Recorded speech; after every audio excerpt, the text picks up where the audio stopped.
cas d'assistance après les catastrophes se multiplient au niveau mondial. Jamais autant de personnes n'ont reçu d'aide dans autant de pays, dans des situations aussi complexes et souvent dangereuses qu'à l'heure actuelle. Des dizaines de millions de gens fuient devant la faim, la pauvreté et la guerre. Même les catastrophes dites naturelles sont compliquées par des questions de politique, d'économie et de guerre. La politique des crises au sein desquelles nous travaillons et les coûts des secours que nous apportons aux victimes ne fait qu'alourdir les pressions subies par les organismes de secours et par leurs membres et ne fait qu'aggraver la vulnérabilité des gens que nous essayons d'aider.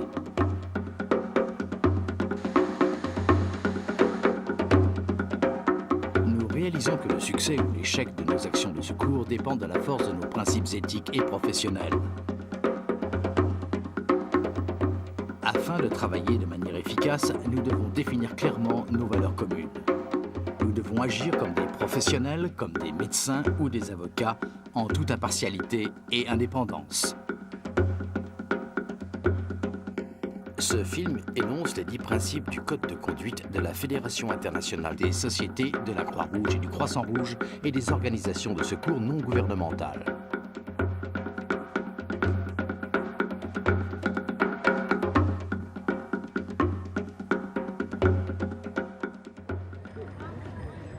Dans un monde où les catastrophes se multiplient et où de plus en plus de personnes ont besoin d'aide, nos actions et notre façon de les mener à bien nous lancent des défis, nous imposent des choix et soulèvent des dilemmes.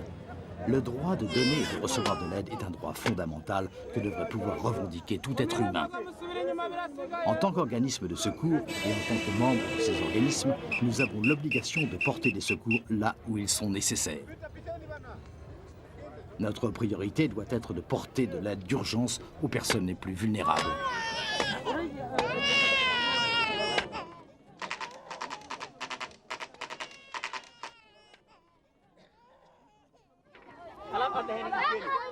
Les secours doivent se baser sur une évaluation détaillée des besoins des victimes de catastrophes, ainsi que des capacités de secours qui existent déjà sur place pour subvenir à ces besoins. Un secours efficace dépendra des besoins des victimes et des ressources disponibles. Lorsque les besoins sont tels que des choix doivent se faire, l'aide doit aller à ceux qui en ont le plus besoin. Les secours doivent être donnés sans discrimination de race, de religion ou d'opinion politique et sans distinction négative d'aucun ordre. Les femmes constituent la plupart des survivants de catastrophes. Il est crucial de satisfaire leurs besoins.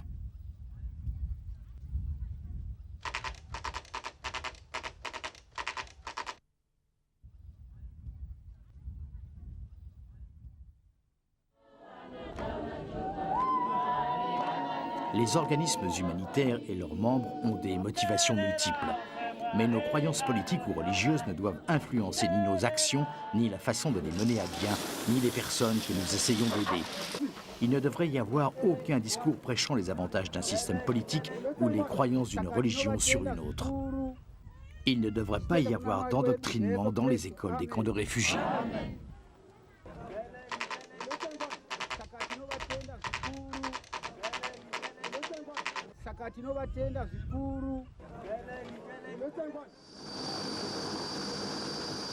Les organismes humanitaires doivent rester indépendants des gouvernements.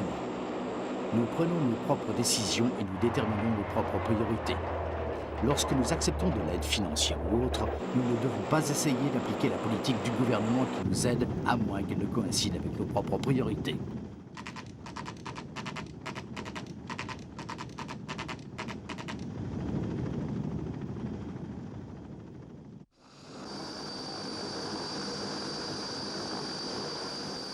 Nous n'existons que pour aider les autres.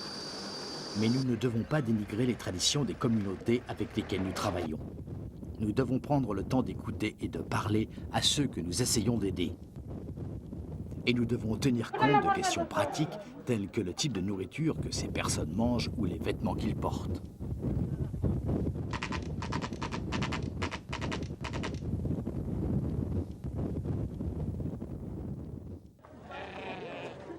Toutes les personnes et toutes les communautés, même en temps de crise grave, ont des points forts autant que des points vulnérables. Nous devons autant que possible renforcer ces points forts en utilisant les marchés locaux et en employant du personnel local. Chauffeurs, aides et travailleurs spécialisés. Les éducateurs locaux, par exemple, doivent être employés de préférence aux expatriés. Les actions de secours doivent être bien coordonnées. Nous devons planifier et agir en collaboration avec les gouvernements locaux et les organismes de la région concernée.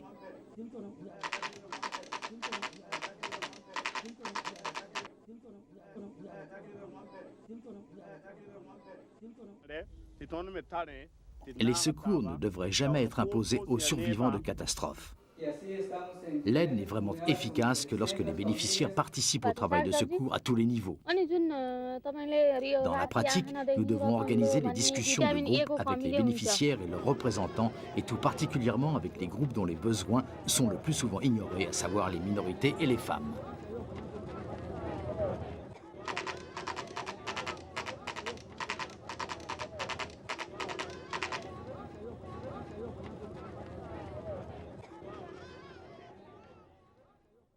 Nous devrions être conscients que toute action de secours, même l'aide d'urgence à court terme, a une influence positive ou négative sur les possibilités de développement à long terme.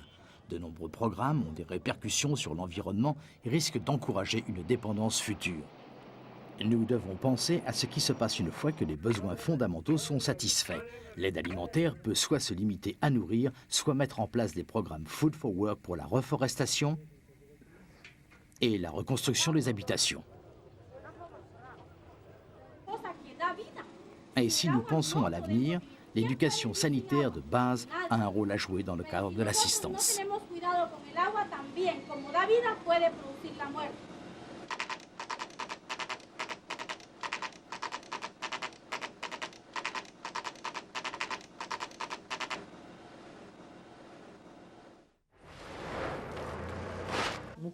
À qui les agences humanitaires rendent-elles des comptes?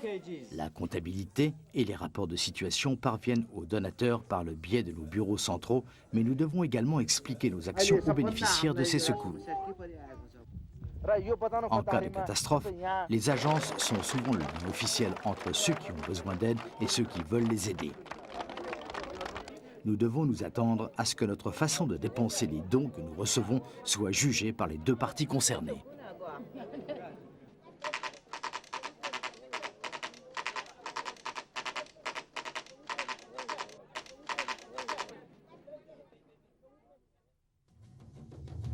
New evidence continues to come to light about the brutality now sweeping Rwanda. Des images comme celle-ci sur nos écrans de télévision et dans les journaux présentent les victimes de catastrophes comme d'impuissants objets dépourvus de toute dignité humaine. S'il est vrai que les agences humanitaires ne peuvent pas être tenus responsables des actions des médias, il n'en est pas moins vrai que, dépendant comme nous sommes de ces précieuses minutes de reportages télévisés pour inspirer nos donateurs, il est facile de renforcer les stéréotypes. Ces images provoquent des sentiments de culpabilité et d'horreur, mais ne racontent pas l'histoire telle qu'elle est.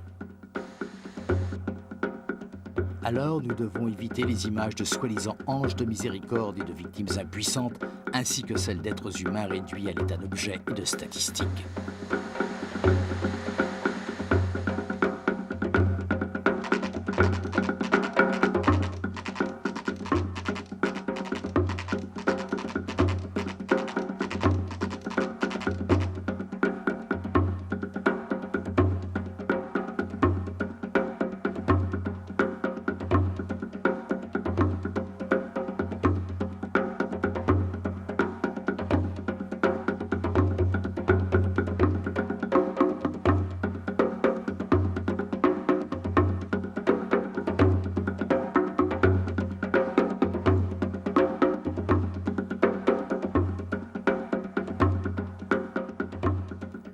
Si vous désirez obtenir plus de renseignements sur le code de conduite, veuillez écrire à Fédération internationale des sociétés de la Croix-Rouge et du Croissant-Rouge, PO Box 372, CH 1211, Genève 19, Suisse.